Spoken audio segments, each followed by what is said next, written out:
नमस्कार सभी को। आज हम एक नया चैप्टर स्टडी करने वाले हैं, changes in religious belief and devotional texts from 8th to 18th century. So in this chapter we will understand how historians have used devotional text to understand the Bhakti Sufi traditions. Mosaic religious beliefs and practices. So the most striking feature of this phase was increasing visibility of a wide range of gods and goddesses in their sculptures. Okay उनके बारे में बहुत सारे text लिखे जाने लगे, sculpture लिखे जाने लगे, and at one level it indicated the continued and even extended worship of the major deities like Brahma, Vishnu, Mahesh, Lord Vishnu, Lord Shiva and goddesses. So उससे पहले क्या होता था कि जो प्राइमरी डाइटीज़ हुआ करते थे वो हुआ करते थे इंद्र, मित्र, वरुण, आसक्त्य, उनकी वर्शिप को किया जाता था. लेकिन अभी उनको रिप्लेस करके another gods like Vishnu ji and Shiv ji, they became popular over the time period. So one example we can see Jagannath Puri, तो उड़ीसा में है, वहाँ पे उनकी वर्शिप किया जाता है with his sister Subhadra and brother Balram. So the integration of cult is like कि over the time period worship of goddesses also became popular. Okay, इसमें जो local deities है they were often incorporated with the Puranic framework, providing them with an identity as a wife of principal male Shiva. So wife of Shiva is known as Parvati. Okay, wife of Lord Vishnu is known as Lakshmi. The form of worship often associated with the goddesses were classified as tantric worship. So tantric worship was widespread in the subcontinent. It was open to both men and women. So those who followed tantric, they rejected the caste and class within the ritual context. Many of these ideas they influenced Shaivism and Buddhism. And we also find some incidents which shows conflicts between those who followed the Vedic traditions and those who practiced the tantric way of worshipping deities. So those who valued Vedic tradition often they condemned the practices which went beyond the performances of sacrifices and chanting of mantras. And the other hand, same those who engaged in tantric practices, they also ignored the authorities of the Vedas. The traditions of devotion or bhakti, they need to be located within this context. Okay, devotional worship, they had a long history, almost 1,000 years before the time we are understanding now. So during this time, expressions of devotion ranged from the routine worship of deities within the temple to ascetic adoration with devotees attained a trance-like state. So the singing and chanting of devotional composition was often a part of new mode of worship. This was particularly true for the Vaishnavas and Shaivas sects.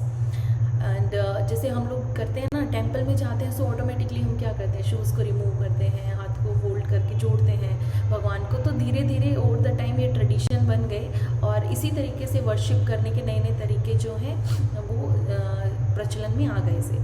So the historians of religion classified bhakti tradition in two broad categories. They are saguna, that means with attributes, and nirguna, that means without attributes. So saguna, it included traditions that focused on the worship of specific deities like Shiva, Vishnu, and Vishnu ke avatar, incarnations of Vishnu, and the different forms of goddesses.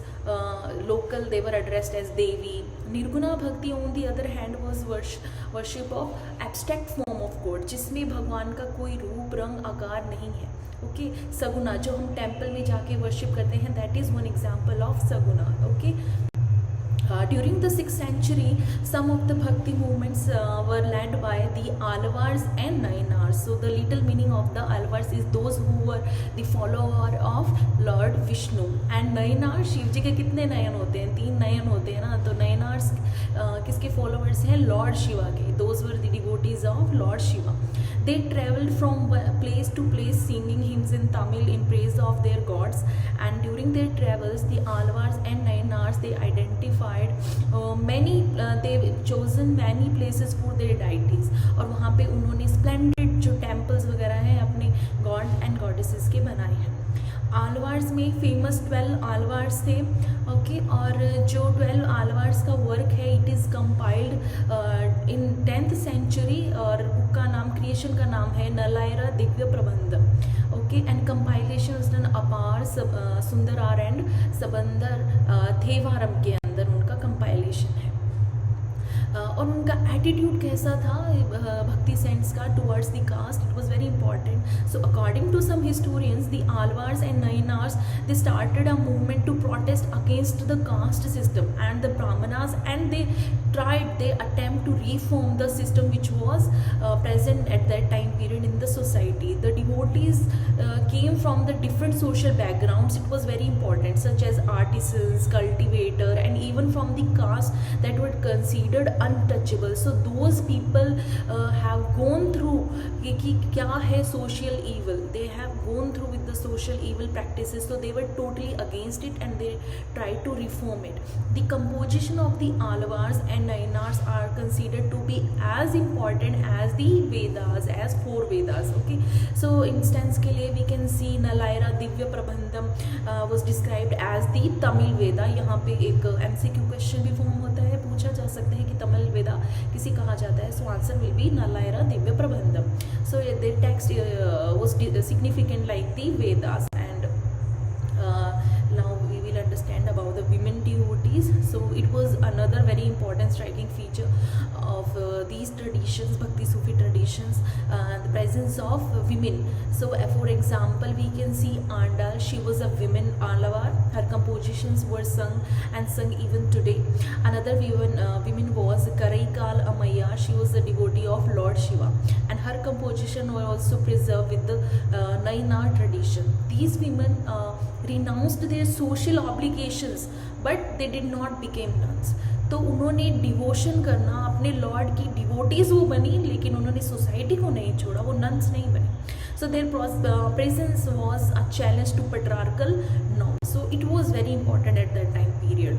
The saint poets, the Alvars and the Nayanars were opposed to Buddhism and Jainism.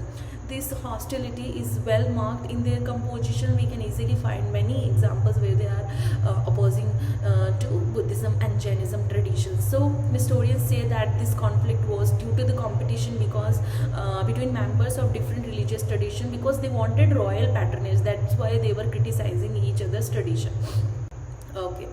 So how was the relation with the state? So we will understand in the context of patronage by Chola rulers. The Chola rulers supported the Bhakti tradition and they built temples for Shiva and Vishnu. Some of the magnificent temples for Shiva we can see Chidambaram में है, Tanjavur Lord Vrideshwar temple, Gangaikon Cholpuram were constructed under the patronage of Chola rulers. The Chola rulers built temples often to claim divine support and they proclaimed their own power and status, and they adorned temples. They made magnificent splendid temples with stone and metal sculptures to represent the visions of popular saints. They made the spectacular representation of Lord Shiva in bronze sculpture. The Chola kings introduced the singing of Tamil Shiva hymns under royal patronage, taking the initiative to collect and organize them into a text that is called Thevaram. According to inscriptional evidence, the Chola king Parantaka first, he had constructed the metal images of Apar, Sabandar and Sundarar in Shiva temple. These were carried in procession during the festival of these saints. So there you can see some pictures of magnificent temples.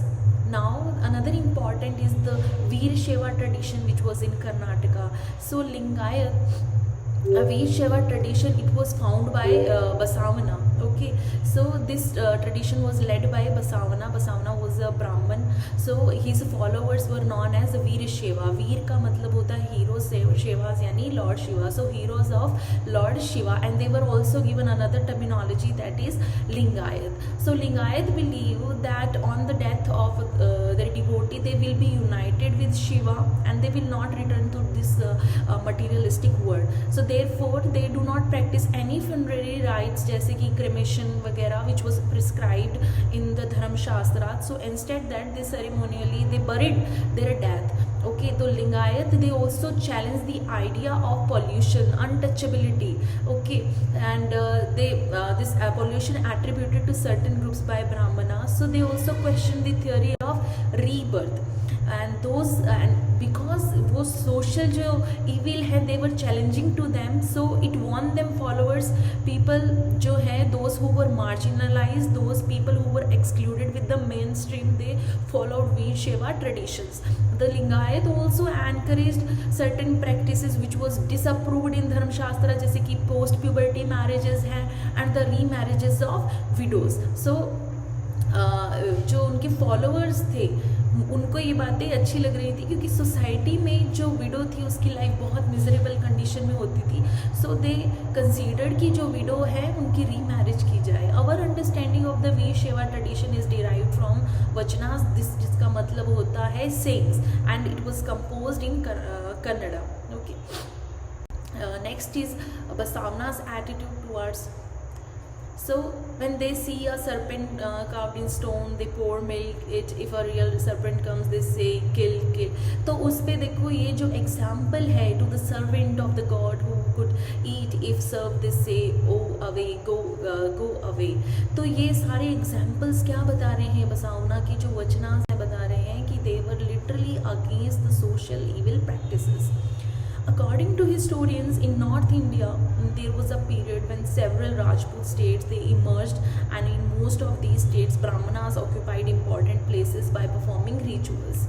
तो जहाँ पे भी Rajput rulers rule कर रहे थे, वहाँ पे Brahmanas they were in a very good condition, powerful position.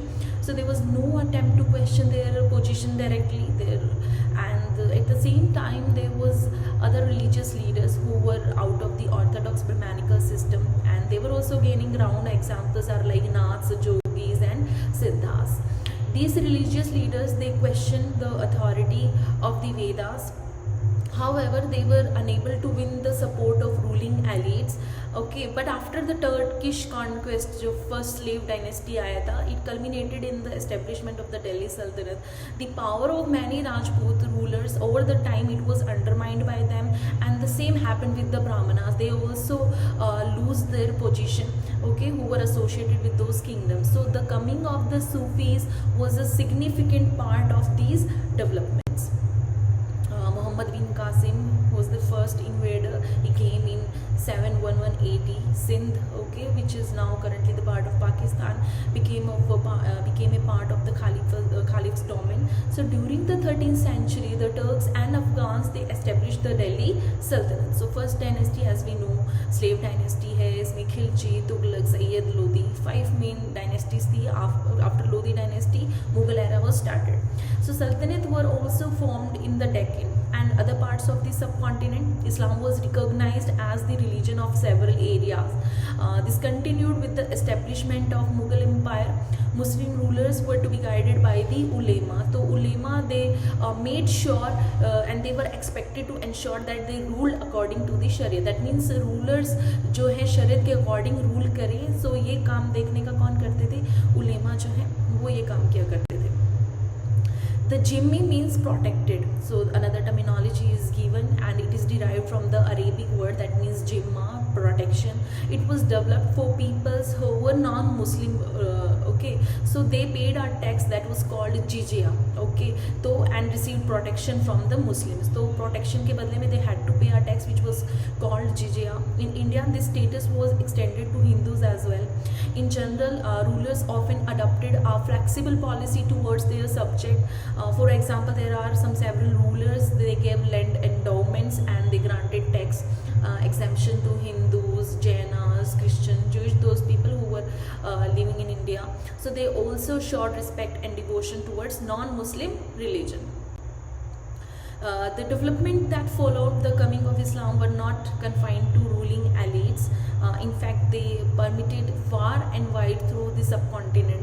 Okay, so those who adopted the Islam, they accepted and they had to follow 5 principles, 5 which was also known as pillars of the faith. So first क्या है? There is only God, one God, that is Allah, and Prophet Muhammad Sahab is the messenger. Offering prayers 5 times a day, नमाज अदा करना, giving arms, ज़कात देना, and fasting during the month of Ramzan, और इसके अलावा पांचवा है हज, परफॉर्मिंग द पिलग्रिमेज ऑफ मेका, हज करना। तो ये 5 प्रिंसिपल्स हैं जो उनको फॉलो करने होते थे। The universal features of Islam declined to the sectarian practices like Shia and Sunni and the influences of local customary practices. Example, Arab Muslim traders who settled Malabar coast, they adopted Malayalam language, तो उन्होंने local culture और custom जो थे उनको adopt किया like matrilineal system, and it was the best example of blending of a universal faith and local tradition, okay, जो कि मस्जिद है।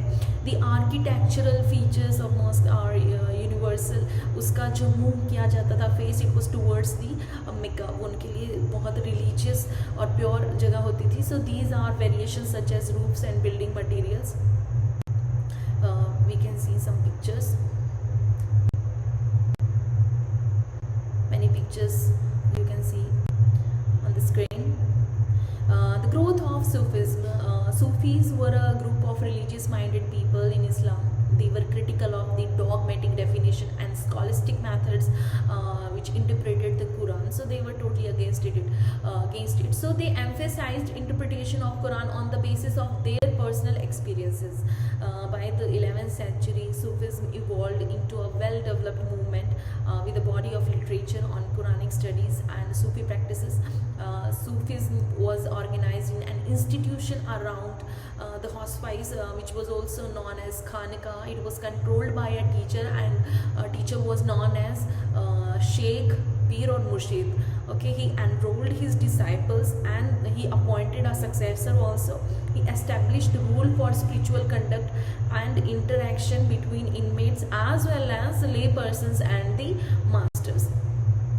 The growth of Sufism, silsilas, that literally means a chain, signifies a continuous link between master and disciple.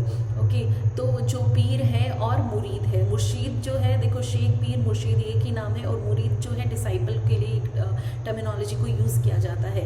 So it stretched an unbroken spiritual genealogy to the prophet Muhammad Sahab. Sufi silsilas begin to appear in different parts of the Islamic world around the 12th century. Now another terminology, dargah. It is a Persian term that means tomb shrine.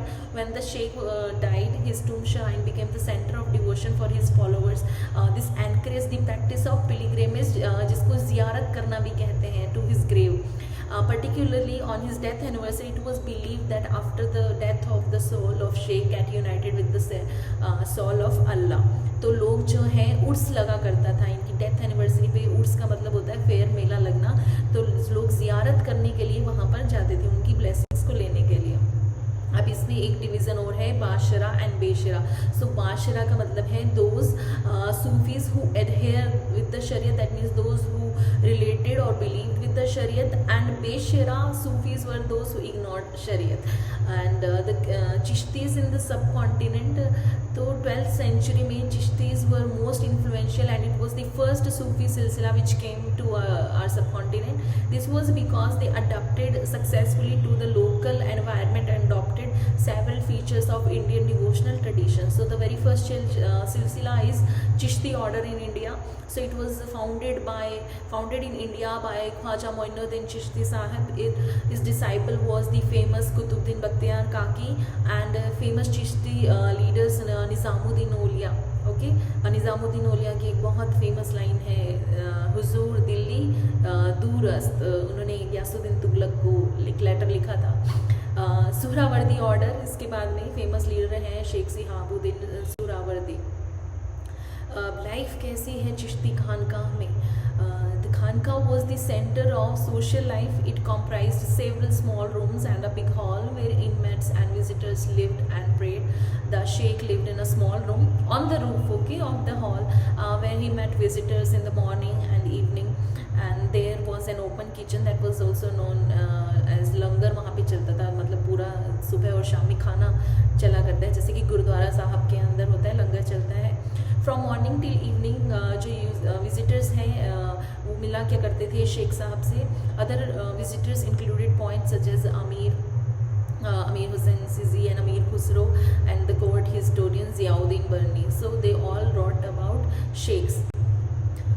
अब वहाँ पे कुछ certain practices खानकाह में करनी होती थी जब भी शेख से मिलते हैं, तो there were some certain protocols they have to follow, bowing before sheikh, offering water to visitors, shaving the heads of initiates and yogic exercise. Sheikh Nizamuddin appointed his disciple to set up hospices in various parts of the subcontinent. In this way they came in touch with the people, or this was the another reason of their popularity, teachings, and it increased the fame of sheikh because they did not discriminate with religion and communities. They used to meet open heartedly with all communities. Pilgrimage called as ziyarat tombs of Sufi saints is prevalent all over the Muslim world. The practices in occasion for seeking the Sufi spiritual grace, उसको कहा grace, उसको बोला जाता था बरकत करना. For more than 7th century, people from different walks of life expressed their devotion at the dargah of 5 great Chishti saints, and the use of music and dance, जिसमें जो जैसे बोला जाता था इस्लामिक म्यूज़िक और डांस बैन होता था, लेकिन सूफीज उन्हीं को यूज़ करते थे. कव्वाली गाया करते थे, qawwals, to evoke divine ecstasy is also part of ziyarat. The Sufi may remember God either by reciting the zikr यानी नाम लेना, और evoking his presence through sama और performances. तो म्यूज़िकल जो डांस, म्यूज़िक और डांस के साथ में किया जाता था उसे समा कहते थे. दरगाह ऑफ ख्वाजा मुइनुद्दीन चिश्ती साहब, he was also addressed as Garib Nawaz, that means comforter of the poor. The dargah became so popular because of the following reasons. So there are some reasons why it became popular, because जो शेख थे वो बहुत दरिया दिल थे. He showed greatness of his spiritual successor and patronage of royal visitors. वो सबकी मदद किया करते थे और सोसाइटी के अंदर वो किसी तरीके का डिस्क्रिमिनेशन पसंद नहीं करते थे.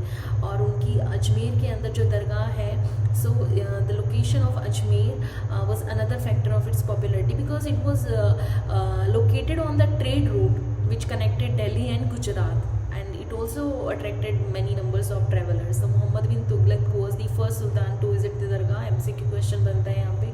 Akbar the Mughal emperor, he visited dargah at Ajmer 14 times in his life, and every time he visited, he उन्होंने कुछ ना कुछ अपनी प्रे किया. उनकी ब्लेसिंग्स के लिए वो आते थे, और उनकी जब विश फुलफिल हो जाती थी तो इज वाउज और टू गेट सन्स, इन्होंने ये विश किया था वहाँ पे. And after the completion and fulfilment of his wishes, उन्होंने कई सारे गिफ्ट जो हैं दरगाह को दिए थे.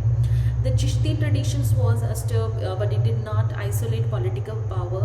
The Sufis accepted unsolicited grants and donation from the political elites. The Sultan set up a charitable trust which was known as Waqf, and endowments for hospices, and granted tax-free land that was known as Inam. ऐसा ही हमने प्रभावती गुप्ता का source based study किया था second chapter में. अगर हारा land Brahmins को दिया जाता था, तो यहाँ पे भी one example we can see, Sufi saints को दिया जाता था tax-free land that was known as Inam.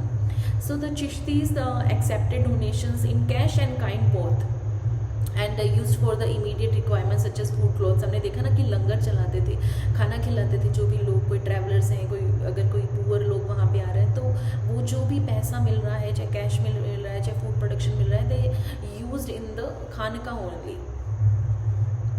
Now, how was the relations of the Sufis and the state? So, just the Chishti tradition was, it did not isolate political power. Okay, और इसमें ये बिल्कुल सही बात है. The kings जो है, the kings they wish to secure their support. The king simply did not need to show their association with Sufis, and also required legitimating for them. Why? Because हमने पढ़ा कि जो उलेमा था, उलेमा हुआ करते थे, वही इंटरप्रेट किया करते थे शरीयत को. Now they had another options, and option was Sufis. So when the Turk set up the Delhi Sultanate, Sufis resisted the insistence of the ulema on imposing shariat as state law because they anticipated oppositions from their subjects. The sultan also came to depend on the Sufis to interpret the shariat. It was believed that awliya could intercede with God to improve the material and spiritual conditions of the people. As a result, so kings got the shrines of the Sufis built near their tombs. So it was gratitude shown by the king. So there were also instances of conflict between the sultan and Sufis. Sheikh assert their authority, both expected certain rituals performed. तो kissing on the of the feet जो होता था, तो कुछ king वो करना पसंद नहीं करते थे. हमने एक कभी निसामुद्दीन औलिया और गयासुद्दीन तुगलक के बीच में हमने कॉन्फ्लिक्ट के रीज़न देखे. तो there are also many examples of conflict. The Chishtis composed their poems in several languages. They used Hindi, Persian language. जैसे बाबा फरीद है, they composed poetry in local languages. तो local language को use करने से क्या होता था, they could easily relate with the people, local people. Regional जो लोग हैं उनको समझ में भी आती थी अच्छे से. तो ये एक बात है. जैसे दक्कनी लैंग्वेज को यूज़ किया बीजापुर और कर्नाटका रीजन में. जो वीमेन जो है अपने घर में कोई काम करती थी, ग्राइंडिंग ग्रेन, स्पिनिंग, वीविंग का काम करती थी, तो वो अलग अलग ये जो पोएम्स हैं, भजन है, उनको गाया करती थी वेडिंग सॉन्ग्स में, और सब जगह सूफी भजन और पोएम्स को गाया किया करते थे. फिर है new devotional paths. Now we will understand about 2 Nirguna poets which is saints Kabir and Guru Nanak Dev Sahab. The Kabir Pichak is preserved by Kabir Panth, okay, the path or sect of Kabira in Varanasi, which is in Uttar Pradesh. The Kabir Granthavali is associated with Dadu Panth, which is in Rajasthan, and many of his compositions are found in the Adi Granth Sahib. Later Adi Granth Sahib is also known as Guru Granth Sahib. So these compilations were made after the death of Kabir Das. Kabir's poems, dohas, they have survived in several languages and dialects, and sometimes with special language of Nirguna points, जिसको संत भाषा, सदुकड़ी language या उलट Bansi language में कहा जाता है, जो कि मिक्सचर है, ब्लेंड है मैनी लैंग्वेजेस का. Kabir tried to describe the ultimate reality, including Islam. According to him, the ultimate reality was Allah, Khuda, Hazrat, Peer. He also used some Vedic terms, that is Brahman, Atman. He also used some yogic traditional terms such as Shabda, Shunya. Some poems of Kabir expressed conflicting and diverse ideas. कहा जाता है कि अगर कबीर आज जीवित होते तो उन पर बहुत सारे मुकदमे चल रहे होते. तो कबीर दास ने ऐसा कोई सोशल इविल प्रैक्टिसेस नहीं थी, या ऐसा कोई इशू नहीं था जिसमें उन्होंने बात नहीं की हो. Their poems attracted Hindu polytheism, attacked on Hindu polytheism and idol worship, मूर्ति पूजा जो थी, and others use Sufi concept of zikr and ishq को यूज़ किया करते थे, जिसको नाम सिमरन कहा जाता है. Historians have tried to analyze the language, style and content of these poems. Debates about whether Kabir was a Hindu or a Muslim by birth are well reflected in hagiographies. Hagiographies का मतलब होता है biographies of saints. So within the Vaishnava tradition suggests that he was born a Hindu, but he was brought up by a poor Muslim community of weavers. Okay, and some stories also suggest that he was also the follower of Ramananda, who initiated into bhakti by a guru, Ramananda. The poems of Kabir used words Guru, Satguru, do not mention the name of any specific guru. So historians find it difficult to establish that Ramananda and Kabir Das, they were contemporaries. So historians को इस पे doubt है. Baba Guru Nanak Dev and the sacred word. Baba Guru Nanak Sahib was born in a village which is called Nankana Sahib Ravi in Punjab, जो कि भी पाकिस्तान में है, 1469, and he trained to be an accountant and he studied Persian. So he was a learned scholar person. He was married at a young age, but he spent most of his time among Sufis and Bhaktas. He traveled widely. His teachings are well reflected in his hymns. These hymns suggest that he advocated a form of Nirguna Bhakti. How? Because he rejected sacrifices, ritual bath, image worship, scriptures of Hindus and Muslims. According to him, the absolute power is known as Rab, and he had no gender, no form. He proposed a simple way to connect to the divine by remembering the divine name. He expressed his ideas through hymns called Shabd in Punjabi, the language of the region, and sang with different ragas. And he organized his followers into a community. He set up some rules such as congregational worship. संगत लगाना कहता है कि कीर्तन भजन जो किया जाता है. He appointed one of his disciple Angad as his successor, कि मेरे जाने के बाद में गुरु का जो पोस्ट है, पदवी है, वो कौन संभालेंगे? Angad. But he did not want to establish any new religion. his death, his followers consolidated their own practices to form a distinct community. The fifth Guru, Guru Arjan Dev, he compiled Guru Nanak's hymns along with those of his four successors and other religious poets like Baba Farid, हमने पढ़ा था, चिश्ती संप्रदाय से थे, Ravidas and Kabira in the Adi Granth Sahib. These hymns called Guru Bani कहा जाता है, कहते हैं नानक नाम जहाज है चढ़े सोतरे पार. The 10th Guru, Guru Gobind Singh, included the compositions of the 9th Guru, Guru Tegh Bahadur. The scripture was called the Guru Granth Sahib. Guru Gobind Singh also laid the foundation of the Khalsa Panth. Khalsa का मतलब है army of the pure. So they also defined its 5 simple हैं, 5 क को वो मानते हैं, uncut hair, a dagger, a pair of swords, steel bangle and a com. तो उन 5 को माना जाता है, कच्चे कृपाण, केश, kangha, okay, kara. So it was under the leadership of Guru Gobind Singh that the community became a social, religious and military force. So this credit goes to Guru Gobind Singh Sahab. Now the last one is Mirabai. She was a Saguna, she belonged to a Saguna tradition. She was the devotee princess. Mirabai was the best known women poet within the Bhakti tradition. She was a Rajput princess and उनका birth place है मेरठा, मारवाड़, राजस्थान के अंदर. She was married to a prince of Sisodia clan of Mewar against her wishes. She defied her husband and did not submit to the traditional role of wife and mother because she was the true and pure devotee of Lord Krishna. She recognized Krishna as the avatar of Vishnu as her lover. Her in-laws tried to poison. There are many stories which suggest that her in-laws, they were not happy कि उनकी बहू जो married है वो अपनी marital life को avoid कर रही है and she is worshipping the God. So they tried to poison her, but she escaped and lived as wandering singer, composing songs with intense expressions of emotion. So at last she left her home.